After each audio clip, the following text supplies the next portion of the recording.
শুক্রবার জুমার দিন। আজকের এই দিনে আপনাকে আমি ছোট্ট একটা দোয়া শিখিয়ে দিব। যেই দোয়াটা আপনি যদি পাঠ করতে পারেন, আল্লাহ তাআলা আপনার পিতামাতার জীবনের যত গুনাহ আছে সকল গুনাহ মাফ করে দিবেন এবং মৃত্যুর পরে জান্নাত দান করবেন।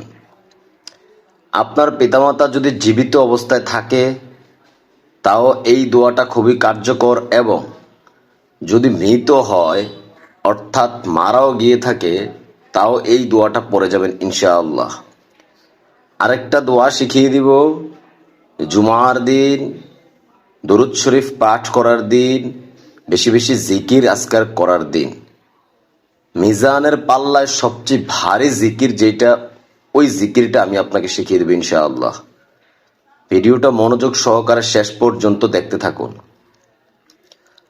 পিতামাতা সম্পর্কে পবিত্র কোরআনে আল্লাহ তাআলা অসংখ্য আয়াত নাজিল করেছেন। সূরা নিসার ৩৬ নম্বর আয়াতে আল্লাহ তাআলা বলেন, তোমরা আল্লাহর ইবাদত করো, তার সঙ্গে শরিক করো না, এবং পিতামাতার সঙ্গে সদ্ব্যবহার করো, অর্থাৎ পিতামাতার সাথে ভালো ব্যবহার করো। আমি যদি আপনার কাছে প্রশ্ন রাখি, আপনি আপনার পিতামাতার প্রতি কতটা ভালো আচরণ করেন? প্রিয় যুবক ভাই, তোমার পায়ে হাত রেখে বলি, পবিত্র কোরআন মিথ্যা নয়। আজকে তোমার শরীরে শক্তি আছে, বাবা মার কথা অমান্য করতেছ, তাদেরকে কষ্ট দিচ্ছ। বিশ্বাস করো, তোমার এই পাপ আল্লাহ তাআলা ক্ষমা করবেন না। প্রিয় দিনী ভাই ও বোন, পরিবার পরিজন যারা আছে সকলকে শেয়ার করে দিয়ে এই ছোট্ট দোয়াটা সকলের বাবা মার জন্য পাঠ করার সুযোগ করে দিবেন। আপনার কারণে কেউ যদি এটা আমল করে, সেটার সওয়াব কিয়ামত পর্যন্ত আপনি পাবেন। সূরা আহকাফের ১৫ নম্বর আয়াতে আল্লাহ তাআলা আরো বলেন, আর আমি নির্দেশ দিয়েছি মানুষকে তার পিতামাতার সঙ্গে ভালো ব্যবহার করো। তাছাড়া হাদিস থেকে যদি আমি আপনাকে কয়েকটা হাদিস বলি, একবার নবী করিম সাল্লাল্লাহু আলাইহি সাল্লামকে একজন সাহাবী জিজ্ঞেস করলেন, আমার সদ্ব্যবহার পাওয়ার অধিকার সবচেয়ে বেশি কার? নবী করিম সাল্লাল্লাহু আলাইহি সাল্লাম বলেন, তোমার মায়ের। সাহাবী আবার জিজ্ঞেস করলেন, তারপর কার? নবীজি আবার উত্তরে বললেন, তোমার মায়ের। সাহাবী আবার জিজ্ঞেস করলেন, তারপর কার? বলেছেন, তোমার মায়ের। এরপর সাহাবী আবার জানতে চাইলেন। নবীজি সাল্লাল্লাহু আলাইহি সাল্লাম বললেন, তোমার বাবার। বুখারী শরীফ ও মুসলিম শরীফের হাদিস। আপনি অবশ্যই নিশ্চয়ই বুঝতে পেরেছেন পিতামাতার কতটা গুরুত্ব ইসলাম দিয়ে থাকেন। সেই পিতামাতার জন্য আপনি দিনে কতবারই বা দোয়া করেন, বা জীবনে কতবার দোয়া করেছেন। আজকে আমি আপনাকে এই দোয়াটা শিখিয়ে দিচ্ছি, পড়েন আমার সাথে সাথে। রব্বানা গফিরলি ওয়ালি ওয়ালিদাইয়া ওয়ালিল মুমিনিনা ইয়াউমা ইয়াকুমুল হিসাব। পড়েন, রব্বানা গফিরলি ওয়ালি ওয়ালিদাইয়া ওয়ালিল মুমিনিনা ইয়াউমা ইয়াকুমুল হিসাব। ছোট্ট দোয়া, বানান সহ উচ্চারণ সহ দিয়েছি, পড়ার চেষ্টা করেন। ইনশাআল্লাহ ২ থেকে ৩ মিনিট সময় লাগবে মুখস্থ করতে। সর্বাবস্থায় পড়েন। আপনার পিতামাতা জীবিত যদি থাকে অথবা মারাও যদি যায়, ইনশাআল্লাহ এই দোয়ার উসিলায় আল্লাহ তাআলা ক্ষমা করে দিবেন। সুবহানাল্লাহ। পিতামাতা জীবিত থাকা অবস্থায় ৭টি কর্তব্য আপনার, যেটা আমরা ৯০% মুসলমান জানি না। যুবক ভাইয়েরা, বেশি বেশি মন দিয়ে শোনো। দেখো তুমি এই কাজগুলো করেছো কিনা বা করতেছো কিনা। ইসলাম এই কাজগুলো বাবা মার প্রতি করতে বলেছে জীবিত থাকা অবস্থায়। তারপর মরার পরে অথবা এন্তেকালের পর কি করণীয় সেটা আমি বলবো। ১ নম্বরে, জীবিত থাকা অবস্থায় সম্মান ও শ্রদ্ধা করতে হবে।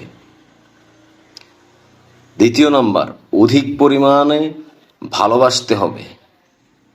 ৩ নম্বর, তাদের কথা অমান্য করা যাবে না।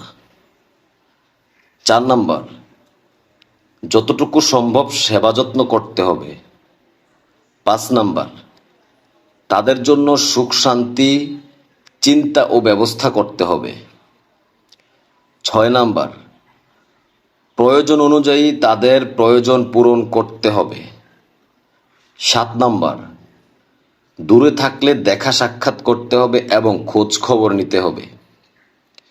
একটু মিলিয়ে নেন বেঁচে থাকা অবস্থায় এই দায়িত্বগুলো পালন করতেছেন কিনা। এন্তেকালের পর অথবা মৃত্যুর পর 7টি করণীয়। 7টি করণীয় কি?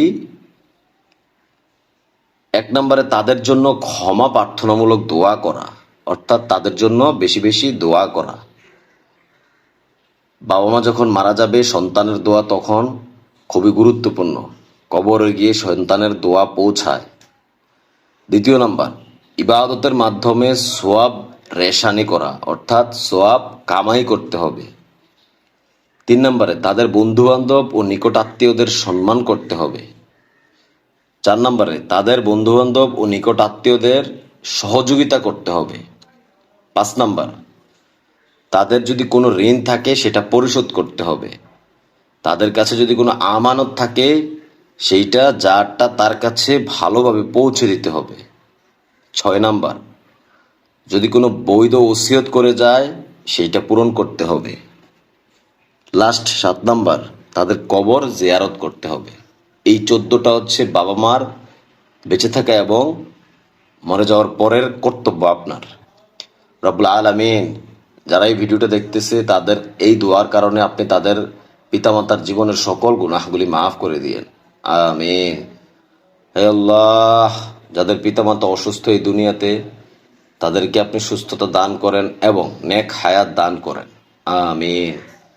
রব্বুল আলামিন এই জুমার দিন খুবই ফজিলতপূর্ণ দিন, এই দোয়ার ওসিলায় আপনি তাদের জীবনের সমস্ত গুনাহগুলি মাফ করে দিয়েন।